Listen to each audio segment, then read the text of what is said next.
So welcome to Sensible Secondhand Reviews, the series where we look at practical cars that you can buy for between £1,000 and £5,000 and film them in an inexpensive and sensible way. Today we are driving this 2012 Hyundai i20 1.4 Active. It's been lent to the channel by a friend of mine called Vicky, and it's very similar actually to the first episode of Sensible Secondhand Reviews where we looked at that Kia Rio.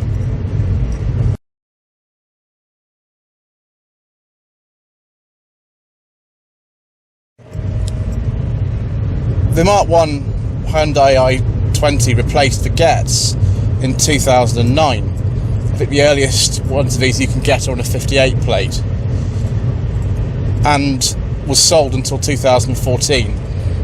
I have driven a Mark II i20, and it was a 1.25 litre. I wasn't actually that impressed with it, to be honest. If it's a car that was on sale until late 2020, it didn't really feel particularly refined or particularly quick or anything really. This for a car from 2012, it feels a lot better. I mean, this car's done 150,000 miles, and sure, the steering and the clutch and the brakes do feel a little bit worn, but actually it doesn't feel too bad. You are going along 60 miles an hour. This is a 1.4, so it's got a 6-speed gearbox. This is the A272, just north of Winchester, and it feels comfortable and composed. It's pretty good. The ride's a little bit more comfortable than on the Kia Rio, in which this is very heavily based on Mark III Kia Rio. The steering is pretty good as well. It's not too light, about the right sort of weight for a car like this. There were two engine options that we'll discuss. There was a 1.2 engine, also known in Kia parlance as 1.25. Why Hyundai and Kia, being the same company, designate their engine capacity differently, I don't know. And that engine at launch developed about 77 horsepower, and then later 84 for the 2012 facelift. This car is a facelift, and it has the 1.4 engine, which has 100 horsepower. There were also some diesels available, but we don't talk about those on this channel.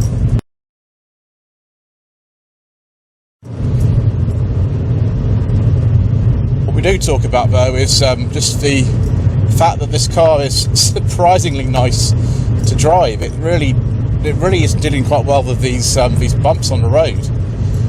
Really quite surprised by it. It doesn't really look much. I mean, the styling of this car is very conservative. It's not an exciting looking car. There was never any hot versions of this either.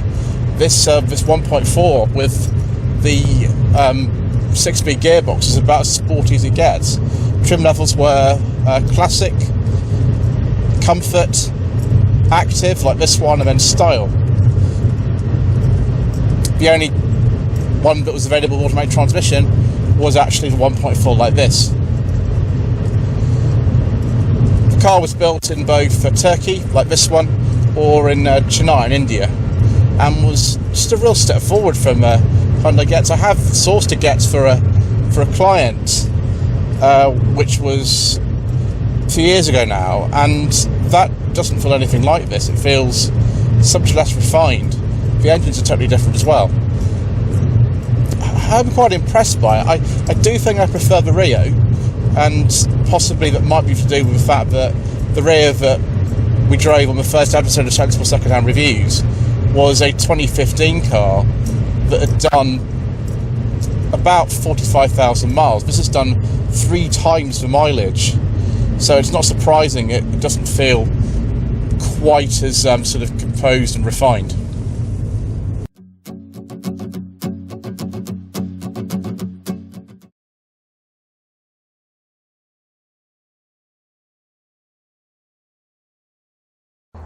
So I've come to a bit of a windswept area just to the north of Winchester called Kings Barton.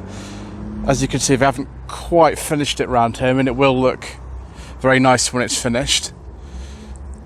I am wearing a separate microphone and a little dead cat on top of that, so I'm hoping the wind noise isn't too bad, but if it is, then I'm afraid that's just the way that it goes on this channel. As you can see, because this car has done 150,000 miles in, about 8 years, there are sort of one or two signs of things having some wear and tear.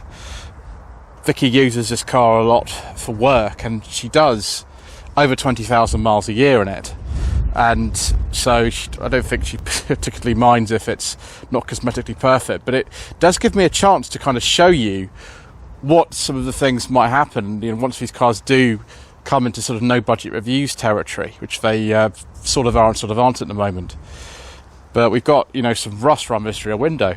It's actually quite bad. It's not an MOT thing or anything, but I'm actually quite surprised that a car of this sort of age is actually doing this. Mechanical components of it are reasonably hardy.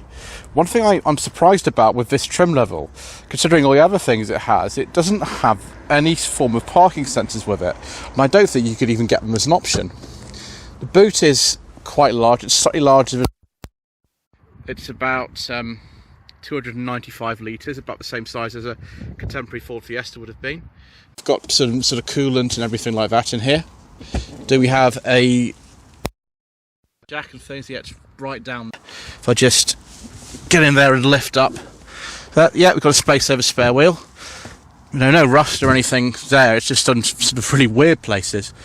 Yes, a pretty good size. It's the lips not too bad for this size of car. It's funny. It does really feel like a Mark 7 Fiesta in many ways, this car, and the quality seems about the same as one. When these were new, there was a 5-year warranty with these. Obviously, all the Mark 1s like this now have actually have their warranties expire, so you won't find any of that anymore. But it's a sign of that the Hyundai really believed in the quality of the cars. We've got rear disc brakes as well in this car. Being the active model, it's got alloy wheels. You can see here it's really has done the mileage, because the door has tried to paint coming off. That's probably water-based paint. But if we get inside, I don't trip over the microphone, which things might go if I'm not careful. You can see it's quite a comfortable position for the driver. The instruments are very, very, very simple. There's nothing complicated about it. In here, if I just move that out of the way so I don't get tangled up, there's even there a sticker that tells you what the specification of the car is. It's an active 1.4 petrol with 100 horsepower. It's very handy for someone like me who's trying to remember specifications. Got air conditioning as well, and 6-speed gearbox for this particular car. That's only available on the 1.4s. Aux and USB. What used to be called an ashtray, but really is now a storage compartment with some sunglasses. Rear-heated screen. Don't get a front-heated screen in this car. I don't think you could get one as even an option, really. The glove box, it's plenty big enough for secret mission documents. My goodness, it's huge. Absolutely huge in this car. Bluetooth, of course, on the stereo. The stereo, for a fairly modern car, the controls are really, really simple. This being a modern Hyundai as well, if I put in the correct key, because I've got lots of keys on me today, here we go.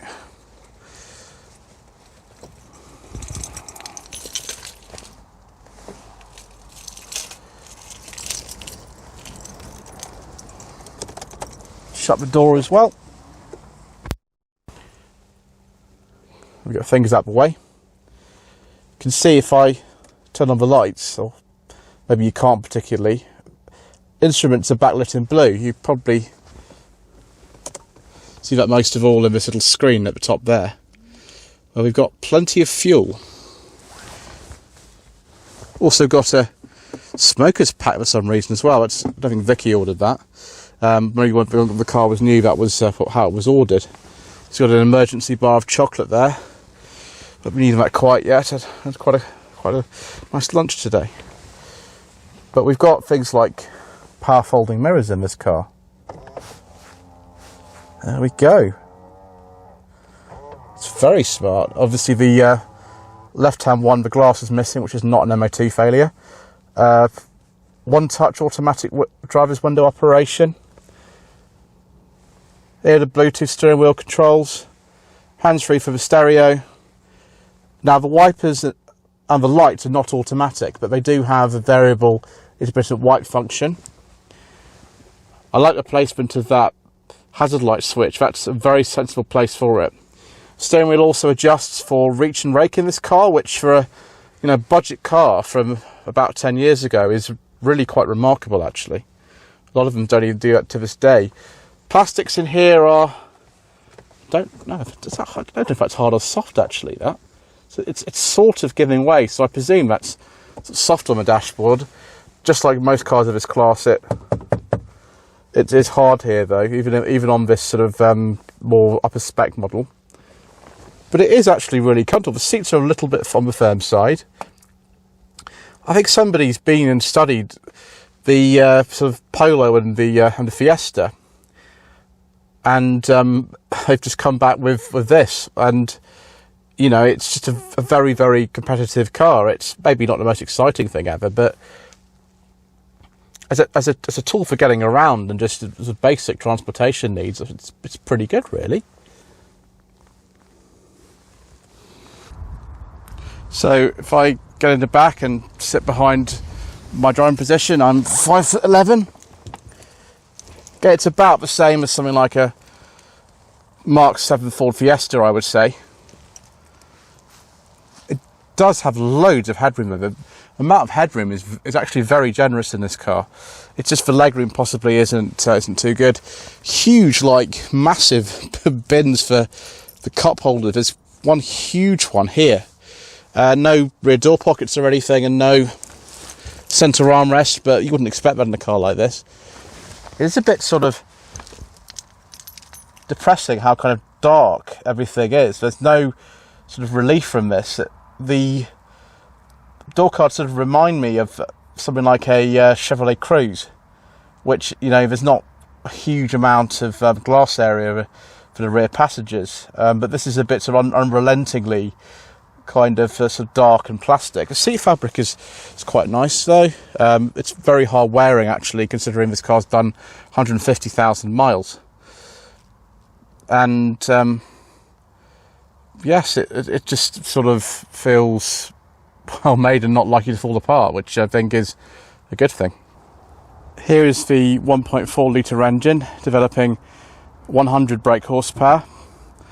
This is the Gamma range of engines. The 1.25 or 1.2 litre engine, depending on whether you're looking at a Hyundai or a Kia, but after all they're the same company, is from the Gamma series of engines, and that's actually still used in the contemporary Mark IV Kia Rio, even after a 2021 facelift it's just had.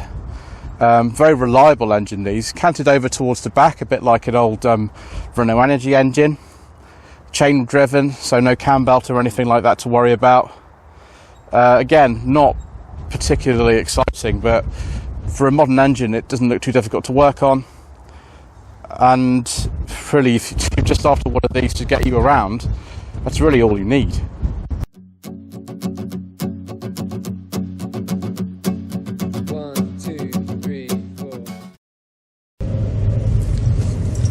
Naught to 60 in one of these is about 12 seconds, so it's not exactly a sports car or anything like that, but it feels urgent enough. It's got the right amount of power, similar to something like an MG3 with 105 horsepower. But the difference between this and an MG3 is you're not being bounced around everywhere, and this actually has a 6-speed gearbox. Don't think we got cruise control on any of the versions of the i20, unfortunately, but nevertheless, it is a very comfortable car to drive. Just adjust that up slightly. There we go. It's better. We have the camera in the way because, well, that's just the way it goes on this channel, I'm afraid. The camera mount. But yes, I'm genuinely impressed by this car, and given that virtually all variants of this car that you could buy, the Mark 1 i20, now start from under £5,000, and this car is a facelift one, and it will be a little bit more than 1,000, but some of them are even in no budget reviews territory. I think this is a very sensible buy indeed, particularly with the chain cam engines that these cars come with.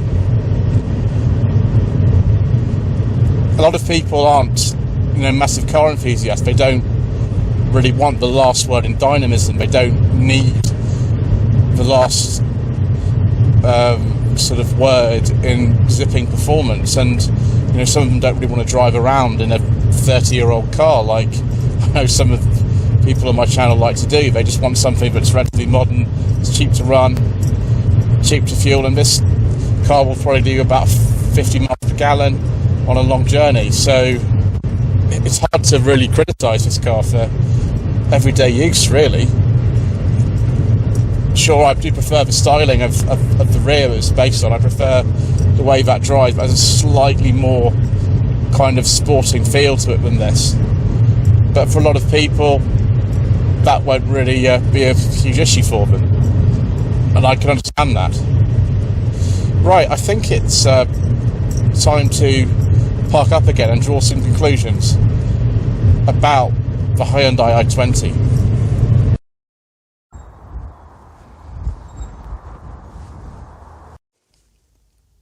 So, viewers, should you buy a first generation Hyundai i20?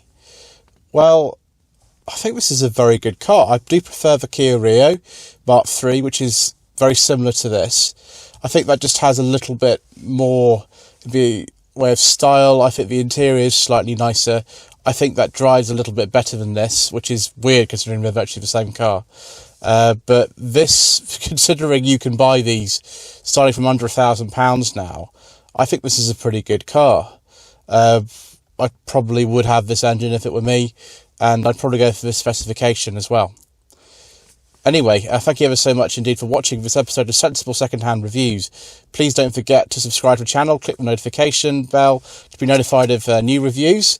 Also, like this video and leave a comment below. That would be wonderful.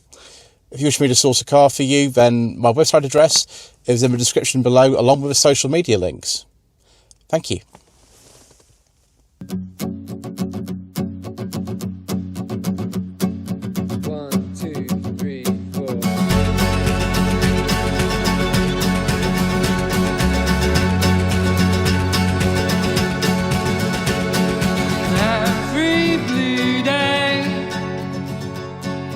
Every day with blue skies.